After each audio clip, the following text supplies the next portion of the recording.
please welcome Gerard Toel.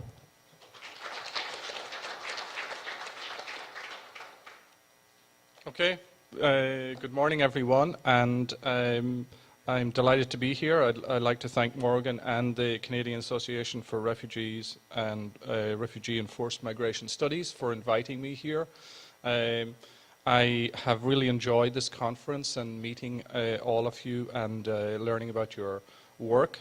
What I want to talk about today is perhaps, to end the conference on potentially a note of hope, but one which is tempered too.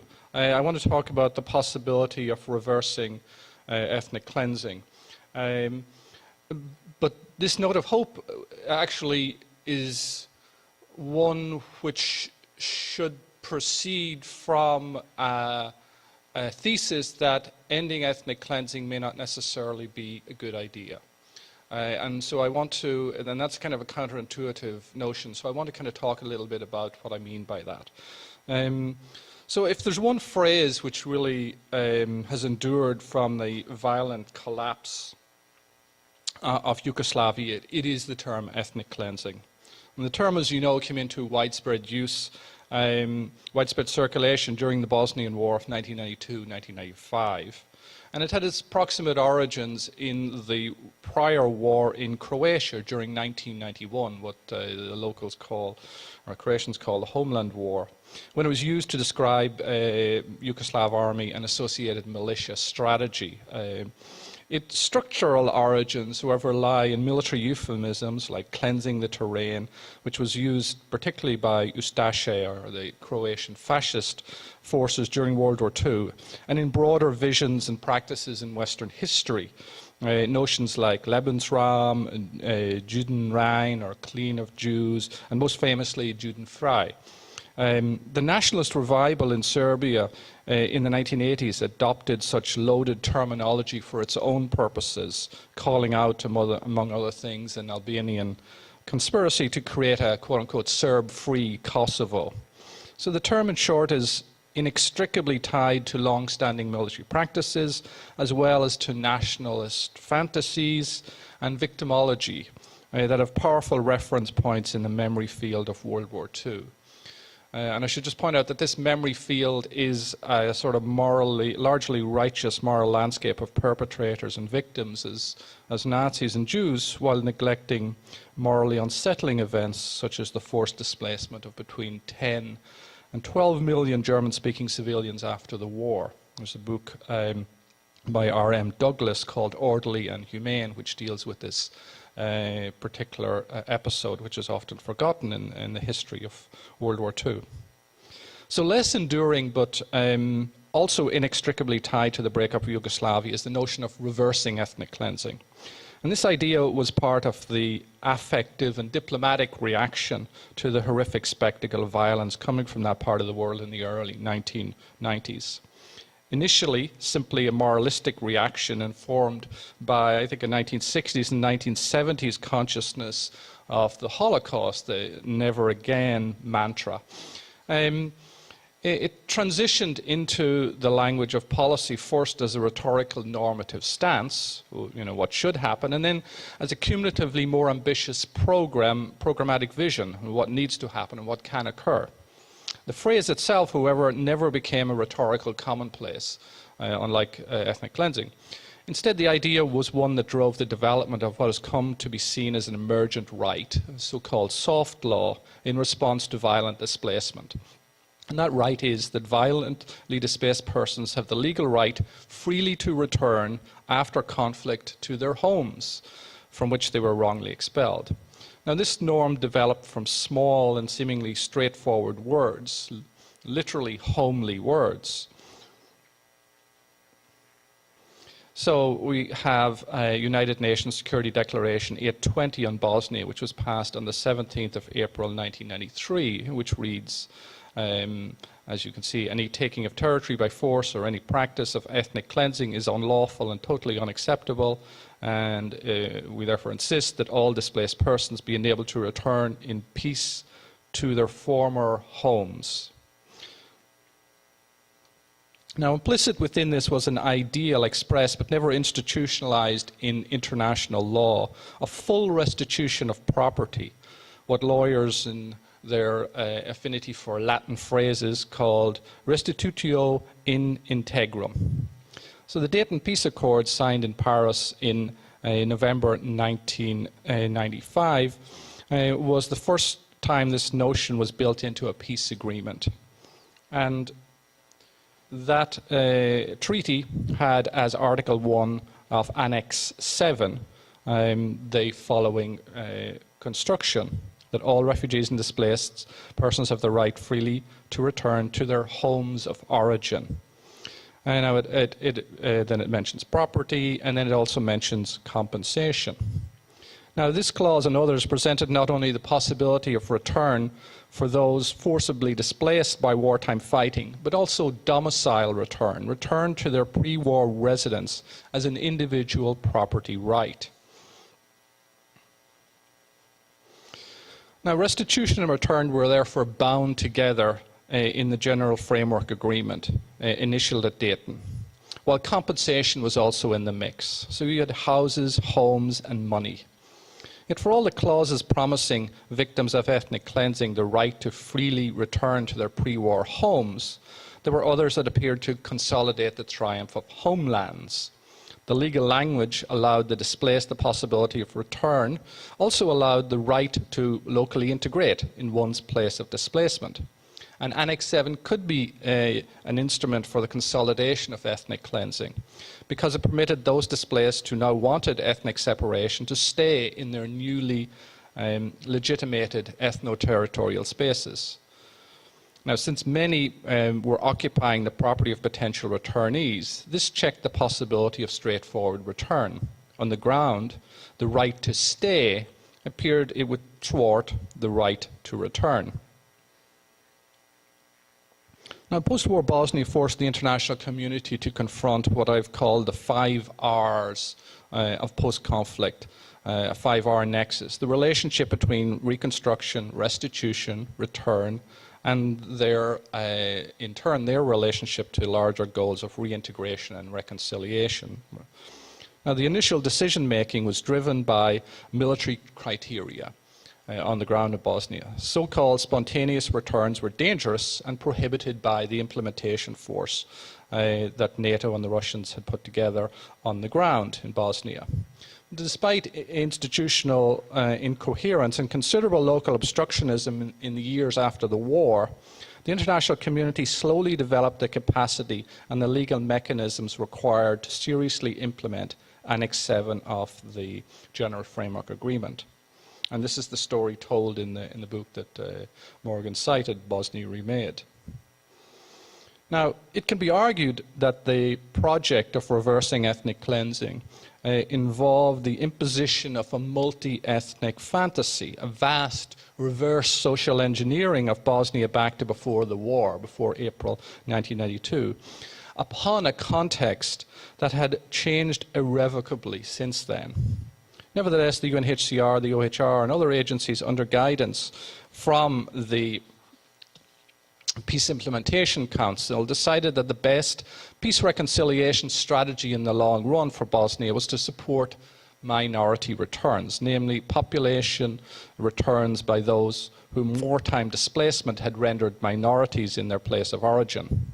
And this decision, which became the Sintra Declaration of May 1997, was a significant answer to the question of the relationship between the 5 R's of post-conflict, or at least the return-restitution nexus.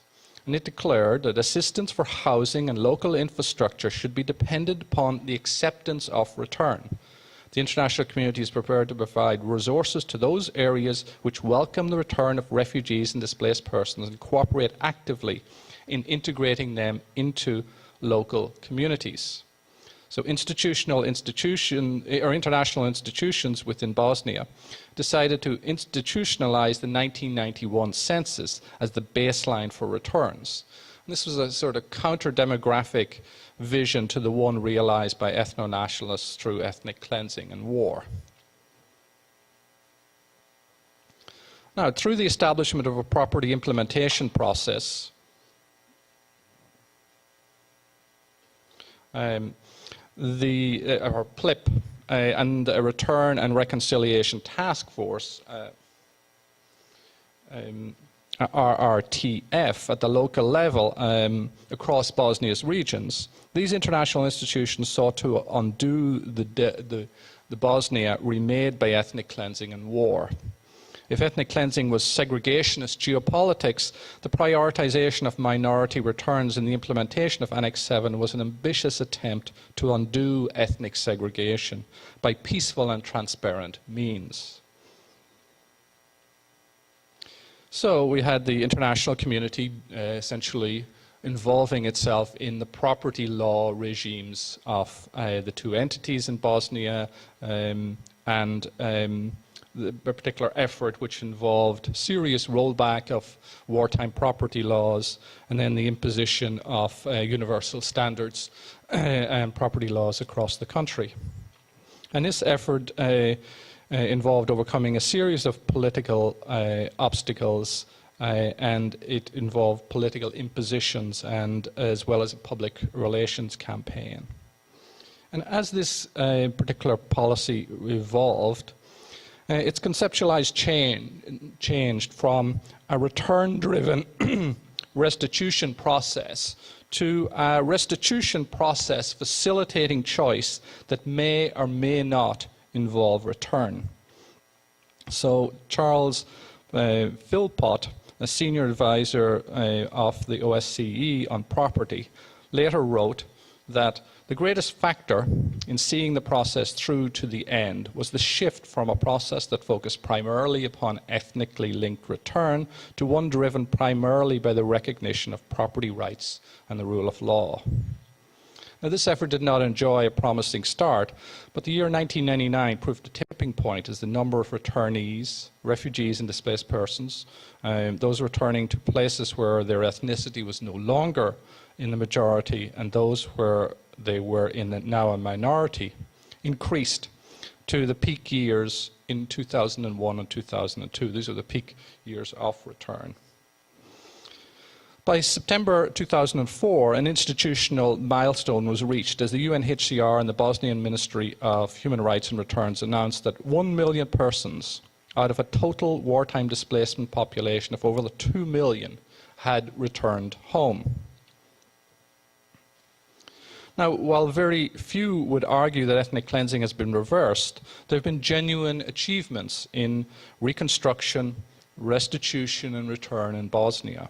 The official discourse on return to cleansed regions is now completely different from what it was at the end of the war. In May 2007, when I asked Milorad Dodik, then Prime Minister of Republika Srpska, now President, about Annex 7 implementation in the RS, he gave a rather remarkable answer. The RS, he boasted, is not ethnically clean. There is no place in the RS where people have not returned. And his entity allocates money for non-Serb return and return-related reconstructions. Now, this remarkable shift and its accompanying political order, which in the book Bosnia Remade I've termed liberal ethnocracy, would seem to recommend Bosnia as a model for at least some successful practices in other protracted conflict situations. Indeed, it has been described so, and the returns process significantly informed the codification of a UN best practices document known as the Pinheiro Principles. Now, what are the lessons of the experience with wrestling with ethnic cleansing in Bosnia-Herzegovina? Well, when the Bosnian War broke out in March 1992, there were a series of other conflicts unfolding or brewing that did not receive the same attention as Bosnia. Ethnic cleansing was a broad and wide experience in the North and South Caucasus in the early 1990s, and most especially in the regions of Abkhazia, South Ossetia, and Nagorno-Karabakh. So the first deaths in the violent struggle between Soviet Armenia and Azerbaijan over the predominantly Armenian enclave of Nagorno-Karabakh occurred in February 1988 at the fortress village of Askaran.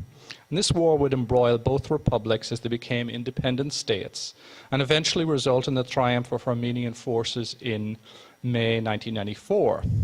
Now, one of the striking tragedies of this conflict is that approximately 750,000 Azerbaijanis beyond the Nagorno-Karabakh Autonomous Oblast were displaced as Armenian forces seized lands beyond it to consolidate and protect their victory.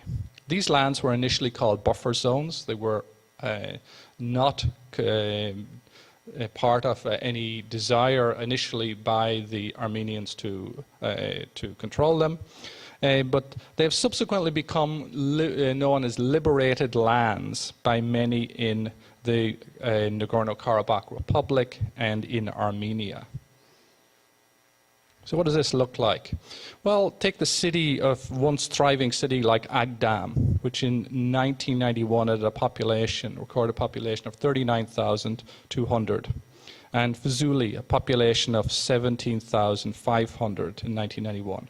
Both of these are reduced to rubble. These cities effectively do not exist anymore. In few places is domicide, or the deliberate destruction of homes, starker in the Caucasus. Their former inhabitants live in poor, internally displaced refugee settlements, in some cases only kilometers across a heavily militarized line of control in this conflict. Now, Abkhazia today still bears the ravages of the war in 1992-1993 and the forced displacement of between 200,000 and 240,000 ethnic Georgians, including Mingrelians, that followed. Almost 2 decades after large swaths of Abkhazia still lie in ruins. The landscape dotted with abandoned factories, overgrown agricultural plantations, and gutted houses. Their once carefully tended gardens now thick with wild growth. And the population in Abkhazia, just to give you some sense of this, in 1989 was 525,000 people. Ethnic Abkhazians were only 93,000 of this population, whereas its current population is a lot less than half of that. It's 215,000 estimate. South Ossetia has seen multiple rounds of forced displacement. Ossetians describe a series of genocidal campaigns against them by the Georgian state. In the 1918-22 period, when the Georgian Menshevik state drove thousands of Ossetians across the mountains to North Ossetia and laid waste to hundreds of Ossetian villages. And violence and forced displacement returned in 1989-1992 and produced a largely segregated yet interdependent human geography in the region. And the region was gripped by war once again in 2004 and, as is well known, sparked a broader Russian-Georgian war in August 2008 that left approximately 36,000 ethnic Georgians from that region displaced. This is the capital of the Georgian-sponsored South Ossetia, the village of Kurta to the north of Skinvali. Which is completely destroyed, like Agdam. So, like Abkhazia, South Ossetia is a pale, ethnically homogenized shadow of its former self. Its current population estimated at between 30,000 to 50,000. In 1991, it was approximately 100,000. So, between a third and a half of its population in 1989. Now, does the Bosnian experience in responding to the legacy of ethnic cleansing provide important positive as well as instructive negative lessons in the South Caucasus?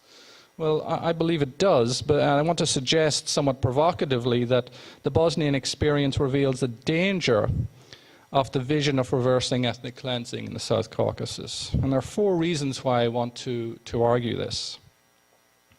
The first lesson from Bosnia I want to argue is that ethnic cleansing and its reversal are not neutral terms, but part of the language of the conflict. These very frames have a dangerous moral and normative power, a power to simplify, to polarize, to demonize, and to disguise geopolitical struggles between political parties, militias, and nationalist ideologies as existential struggles between peoples. Now, emerging internationally as a construct during the Bosnian War, when perpetrators and victims seemed fairly clear, ethnic cleansing appears descriptive, but it is much more than this. And furthermore, as the conflict progressed and its power as a frame to mobilize international public opinion became apparent, ethnic cleansing became a floating signifier that was applied to a variety of different actions. Now, this was always the case in the regional victimology language from which it emerged. And it's the phenomena of genocide inflation. So you have sort of ethnic cleansing version of that, ethnic cleansing proliferation, where very, very different types of actions are described as ethnic cleansing. Now, this is a particular document which was produced and I got a copy of it when I went to South Ossetia, produced by the Ossetians to describe the 2008 war and their understanding of it as the third genocide by the Georgian state against the Ossetians. The first being the Menshevik state, the second being at the time of the collapse of Soviet Georgia, and the third being 2008. Now, all sides in the territorial war in the South Caucasus have already learned from Bosnia in that they want their cause understood using the frame of ethnic cleansing, and of course the older frame, but although not that much older, frame of genocide. So victimhood is loudly proclaimed, and I should hasten to add, there are undoubtedly victims. They're just not singular. And following on from this, a moral imperative to reverse ethnic cleansing is declared. Now, as both Georgia and Azerbaijan have strengthened state structures and sought territorial integrity over the last decade, reversing ethnic cleansing has provided a moralistic justification for significant military build-ups and military solution scenarios. And again, there's learning from the Balkans. We know, for example, that Operation Storm, the successful Croatian army drive to retake the Croatian Krajina in August 1995, was an episode of considerable study by the Georgian leadership in the run-up to 2008. And now this campaign was also the largest single case of ethnic cleansing in the Balkan Wars to that time, subsequently eclipsed by Kosovo. And that drove thousands of ethnic Serb farmers into Bosnia and Serbia. And so here we confront a depressing cycle of violence. So understanding one's experience as ethnic cleansing and its solution as the reversal of ethnic cleansing provides the justification for military planning to inflict ethnic cleansing on one's enemies. So that's the first objection to the idea. The second is that the hope of reversing ethnic cleansing, whether expressed in legalistic terms as the right to return or in a more militaristic fashion, arguably perpetuates the victimization of displaced persons. So Georgia and Azerbaijan maintain their displaced person population as displaced persons, keeping them in separate residential centers and institutionalizing their identity as displaced persons, rather than fully integrated citizens of the places they live within. And you know, I believe we can nuance that a little, and I can come back to this in the discussion. Now, while the conditions of displaced persons have improved significantly in the last decade, isolation and marginalization are enduring problems for many IDP communities. A World Bank report on IDP livelihoods in Azerbaijan, for example, in 2011, found that poverty rates amongst IDPs are 25% compared to 20% amongst non-displaced. 42.5% of IDPs live in one-room accommodations, so 42.5% one-room accommodations compared to only 9.1% of non-IDPs. IDP families have an average of 36 square meters of living space compared to 74 square meters for local families. Rates of access to electricity, hot water and bathrooms are worse amongst the displaced than the non-displaced. And unemployment rates amongst IDPs are 40% compared to 57.4%. This is employment rates. So 57.4% amongst the non-displaced versus 40% amongst the displaced. And work inactivity rates amongst IDPs are 54.3% compared to 36.2% amongst the non-displaced. So this report observes that there is a widespread sense of social marginalization and hopelessness amongst the IDP population. The psychosocial status of IDPs is a cause for concern, and there's significant evidence for the psychosocial problems. Now, the Azerbaijani national narrative of victimization at the hands of Armenia is well known. But I guess the question that arises here, does what the anthropologist Jennifer Wistran terms Azerbaijan's inflexible script on Karabakh serve the real needs of its displaced citizens? Displaced persons are necessary objects in the assertion of claims of sovereignty over what these governments view as occupied territory. They are essential to revanchist visions.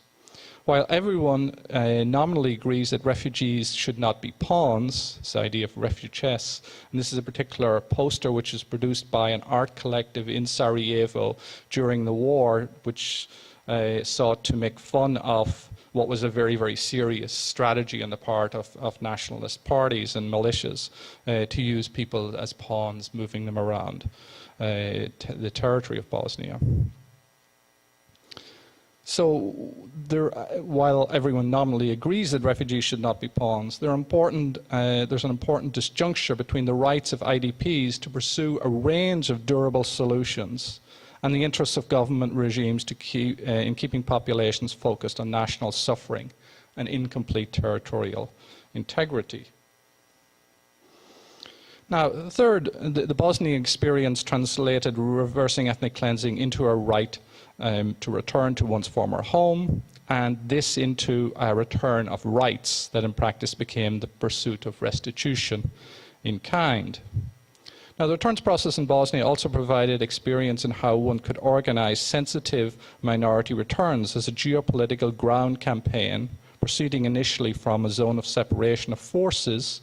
So this is a sort of a separation of forces along a military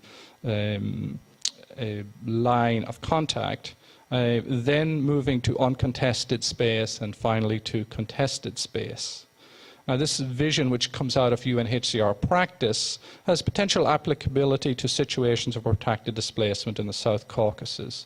Should the Madrid principles, for example, in the case of Nagorno-Karabakh, ever take the form of an agreed peace treaty. But it's worth noting that after all the millions spent on making restitution in kind the preferred and privileged durable solution to the Bosnian war displacements, the results are mixed at best. Many IDPs took repossession of their former homes and promptly sold them or rented them out. Restitution did not lead to massive return.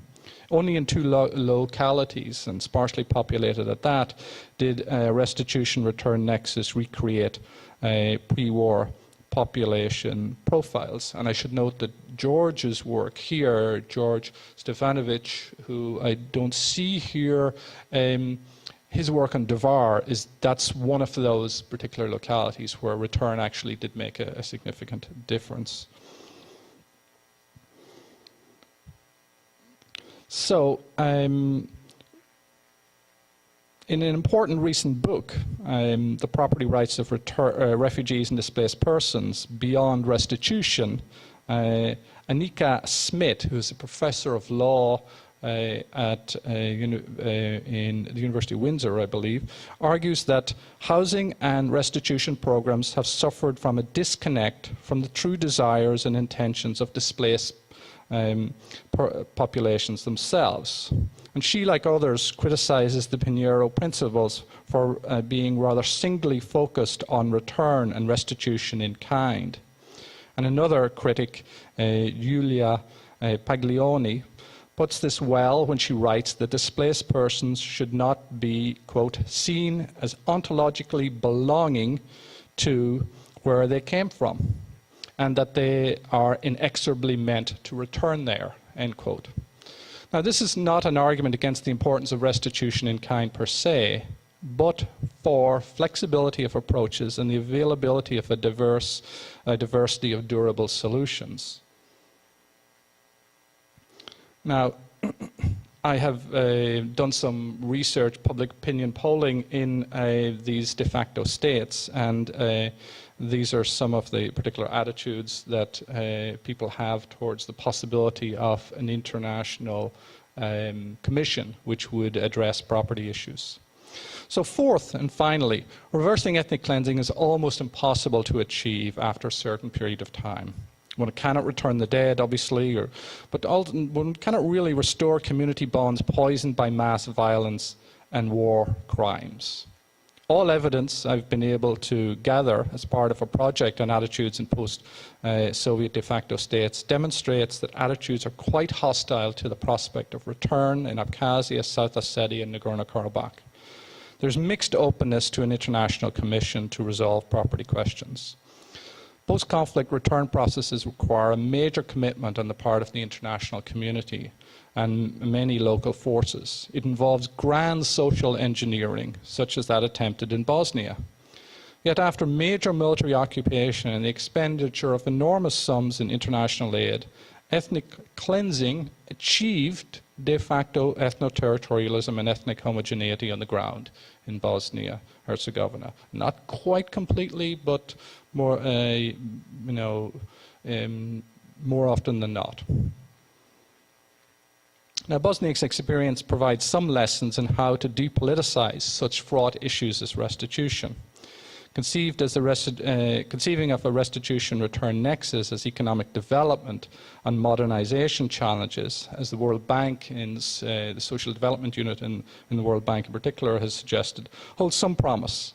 But then endemic problems that plague development everywhere are particularly acute in post-conflict situations. So we need to confront the stark reality that no one can ever go home to how it was. So, let me be clear in conclusion about my argument. I'm not arguing against the possibility of reversing ethnic cleansing in certain circumstances. One context where one finds that very phrase is in a speech by Bill Clinton after the Kosovo War in May 1999. And there, the decisive response by NATO at that moment enabled the Kosovar Albanians to return home en masse. But such moments where some great powers are sufficiently engaged to exercise force to end egregious human rights abuses, and others are sufficiently uninvolved to permit this, are exceedingly rare. Ethnic cleansing, more often than not, cannot be reversed. We need to have the worldliness to accept this. We need flexible, full-spectrum policies designed to respond to the immediate and to the longer-term human security needs of victims of forced displacement. And this will often place refugee and displaced person organizations and workers in conflict with host governments and institutions. But it will give refugees and displaced persons the opportunity to rebuild homes in other places as they wait for a more just world. Thank you.